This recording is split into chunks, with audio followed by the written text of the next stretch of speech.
اللہ تعالیٰ سورۃ القصص آیت 4 میں فرماتے ہیں، یقیناً فرعون نے زمین میں سرکشی کر رکھی تھی اور وہاں کے لوگوں کو گروہ گروہ بنا رکھا تھا اور ان کے ایک فرقے کو کمزور کر رکھا تھا اور ان کے لڑکوں کو تو ذبح کر ڈالتا تھا اور ان کی لڑکیوں کو زندہ چھوڑ دیتا تھا۔ بلا شک و شبہ وہ تھا ہی فساد کرنے والوں میں سے۔ اس نے لوگوں کے گروہ اور جماعتیں بنا رکھی تھی۔ فرعون کے زمانے میں بنی اسرائیل سب سے حقیر اور کم درجہ قوم تھی۔ فرعون نے انہیں حد درجے ذلیل اور بے عزت بنا رکھا تھا۔ سبھی کو معاشرے میں نچلے طبقے میں شمار کیا جاتا تھا، جبکہ مصر میں یہی لوگ شاہانہ زندگی گزارا کرتے تھے۔ فرعون نے اعلان کرا رکھا تھا کہ بنی اسرائیل سب کے سب غلام ہیں۔ وہ ان سے زر خرید غلاموں کی طرح مزدوری لیا کرتا تھا۔ ان کی عورتوں سے لونڈیوں باندیوں جیسا برتاؤ کیا جاتا تھا۔ وہ جو چاہتا تھا ان سے کرتا تھا۔ اس نے یہ حکم اپنی رعایا میں عام دے رکھا تھا۔ مصر کے باشندے اعلیٰ درجے کے لوگ سمجھے جاتے تھے، وہ قبطی کہلاتے تھے۔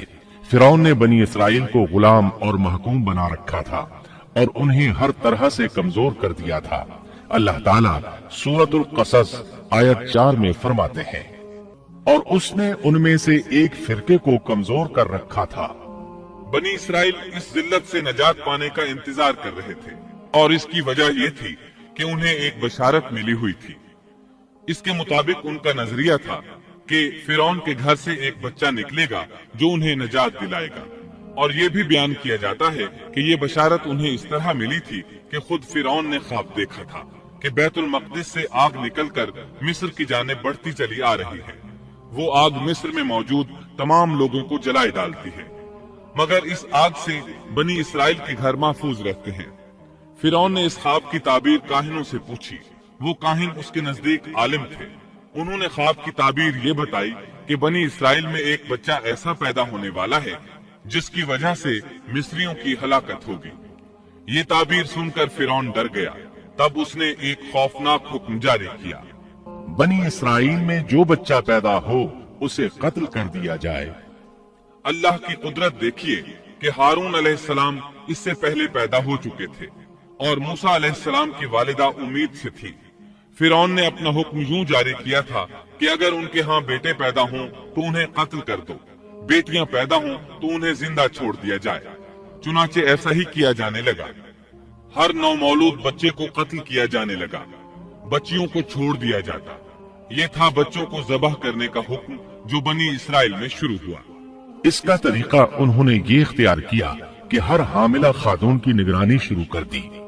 دایا عورتوں کے ذمے یہ ڈیوٹی لگائی کہ حاملہ مستورات کی اطلاع دیں گی، اور جو دایا اطلاع نہ دیتی اسے بھی قتل کر دیا جاتا۔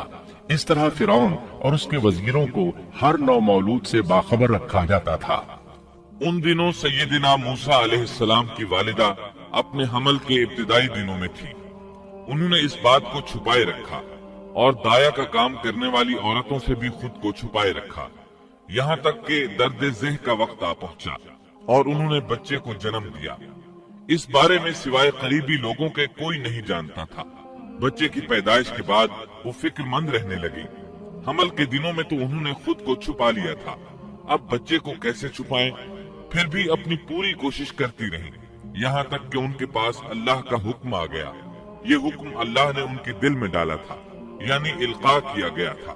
یہ وہ وحی نہیں تھی جو پیغمبروں پر آتی ہے۔ سورۃ القصص آیت 7 میں ہے، اور ہم نے موسیٰ کی ماں کو وحی کی کہ اسے دودھ پلاتی رہ، اور جب تجھے اس کی نسبت کوئی خوف معلوم ہو تو اسے دریا میں بہا دینا، اور کوئی ڈر خوف یا رنج غم نہ کرنا، ہم یقیناً اسے تیری طرف لوٹانے والے ہیں اور اسے اپنے پیغمبروں میں بنانے والے ہیں۔ مطلب یہ تھا کہ جب تفتیش اور تحقیق شروع ہو یا خطرات بڑھ جائیں تو اسے دریا میں ڈال دیں۔ امام اسمعی رحمت اللہ علیہ نے ایک بچی کو چند اشعار گنگناتے سنا تو کہنے لگے ان اشعار میں کتنی فصاحت ہے۔ اس بچی نے ان کی بات سن کر کہا، اللہ تعالیٰ کے اس فرمان کے بعد کوئی فصاحت باقی نہیں رہ گئی۔ وَأَوْحَيْنَا إِلَىٰ أُمِّ مُوسَىٰ أَنْ أَرْضِعِيهِ فإذا خفت عليه فألقيه في اليم ولا تخافي ولا تحزني إنا رادوه إليك وجاعلوه من المرسلين۔ اس آیت مبارکہ میں بیک وقت دو خبریں، دو احکام، دو حکم امتناعی اور دو بشارتیں ہیں۔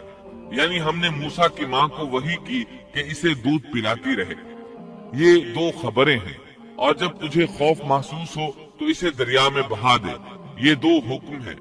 کوئی خوف نہ کھا اور کوئی غم نہ کر، یہ دو امتناعی حکم ہیں۔ ہم یقیناً اسے تیری طرف لوٹانے والے ہیں اور اسے اپنے پیغمبروں میں سے ایک پیغمبر بنانے والے ہیں، یہ دو بشارتیں ہیں۔ اور پھر واقعی تلاش شروع ہو گئی، بنی اسرائیل پر سختی کی گئی۔ موسیٰ علیہ السلام کی ماں نے اللہ کے حکم کے مطابق بچے کو صندوق میں رکھا اور دریا میں چھوڑ دیا۔ ساتھ ہی موسیٰ علیہ السلام کی بہن سے کہا تو بھی اس کے پیچھے پیچھے چلتی جا۔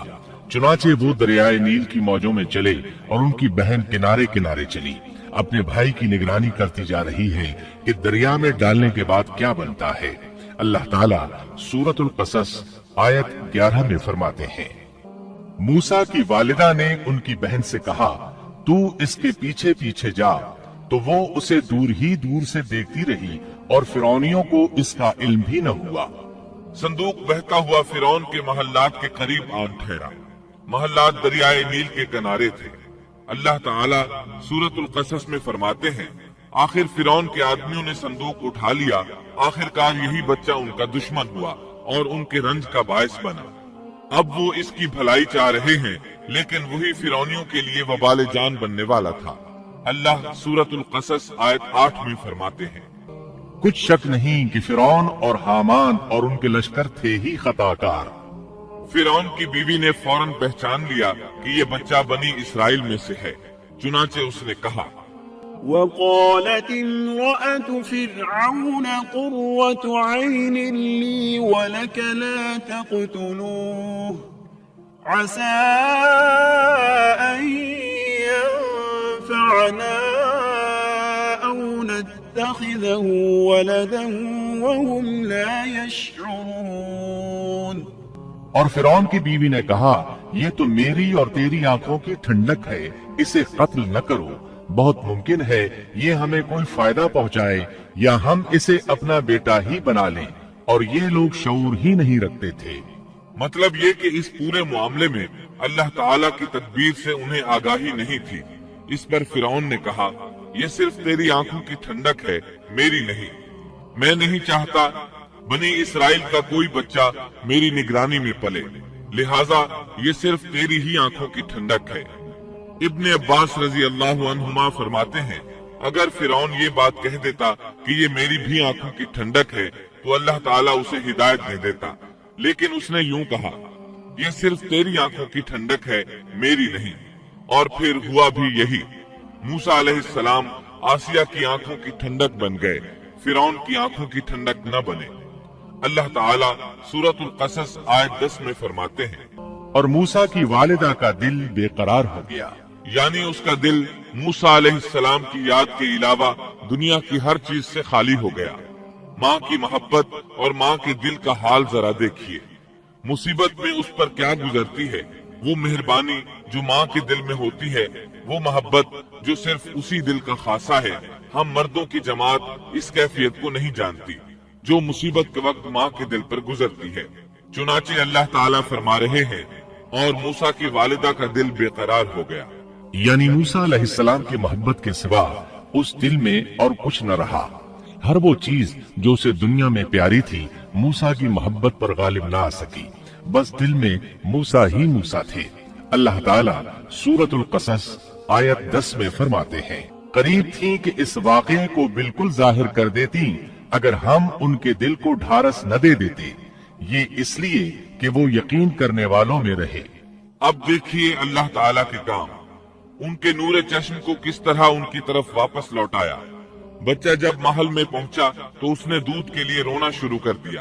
اس کے پاس دودھ پلانے والیاں لائی گئیں، لیکن بچے نے کسی عورت کا دودھ نہ پیا۔